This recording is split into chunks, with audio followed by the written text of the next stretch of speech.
আমরা আগেও বলেছি এই সরকারের সকল উপদেষ্টার এক পা অন্য দেশে, বিপদ হইলে ভাইকে যাবে, কিন্তু আমরা দৃঢ়ভাবে বিশ্বাস করি আপনি ভাববেন না।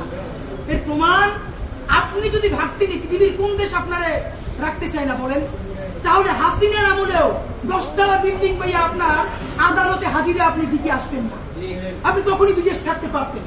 আপনি এই দেশে থাকতে চান বলেই আপনি আসছেন, আমরা বিশ্বাস করতে চাই। মাননীয় প্রধান উপদেষ্টা, আপনি বাঁচবেন কয়দিন বলেন? আপনার এত বয়স হয়েছে, বাংলাদেশের গড়াই উঠছে প্রায় 20 বছর বেশি পাচ্ছেন, আমার বাপের 63 বছর পাচ্ছে, তার চেয়ে আপনি প্রায় 20 বছর বেশি পাচ্ছেন। মাঝে মধ্যে মৃত্যু বেঁচে থাকার চেয়ে অধিক। মাননীয় প্রধান উপদেষ্টা, আপনি একটা গবেষণা করেন, বাংলাদেশে গত 50 বছরে কোন রাষ্ট্রপ্রধানের 30 মিনিট 40 মিনিটের বক্তৃতা, রিক্সা চালক, ভ্যান চালক, সবজি বিক্রেতা, বিশ্ববিদ্যালয়ের প্রফেসর, ছাত্র জনতা আধা ঘন্টা বসে তার বক্তৃতা শুনে নজির নাই, যেটা আপনারটা হয়েছে।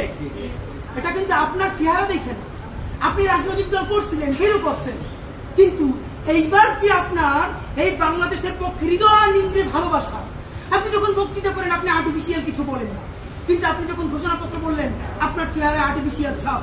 ইদানিং আপনি স্ক্রিপ্ট দেখে দেখে বক্তৃতা করেন, এগুলো আমরা চাই না। মাননীয় প্রধান উপদেষ্টা, আপনার অন্তরে যা আছে, আপনারা যে বাধ্য করে তার কথা বলে দেন না। আপনারা কি করবে বলেন? আপনারা খুন করবে? আপনি প্রায় 80 বছর বাঁচছেন, আর কয় বছরই বাঁচবেন? আপনি কি খাবেন, কি বাঁচবেন? আপনি বরং যদি আপনার আর্মি মেরে ফেলে, আপনারা যদি ভারতীয় আধিপত্যবাদ গুলি করে, আপনাকে যদি হত্যা করা হয়, কিন্তু সেই রক্তের বিনিময়ে যদি আপনি শহীদদের রক্তের বিনিময়ে নতুন বাংলাদেশ গড়ে যেতে পারেন, আগামী 1000 বছর বাংলাদেশের মানুষ নামাজে প্রার্থনায় আপনার জন্য শুধু দোয়া করবে। বুড়ো মানুষ থেকে শুরু করে শিশু আপনার বক্তৃতা শুনে মাননীয় উপদেষ্টা কতক্ষণ জানেন? যতক্ষণ আপনি জুলাইয়ের জবানে কথা বলেন। কিন্তু যেই রাজনৈতিক দলের কাছে কোন ধরনের সংস্কার ছাড়া আপনি নির্বাচনের কথা বলতেছেন, আপনি কি কি বলছেন আপনার একটু কইয়া শুনেন। আপনার ঘোষণাপত্র থেকে অল্প কয়েক জায়গায় মার্ক করে নিয়ে আসছি মাননীয় প্রধান উপদেষ্টা।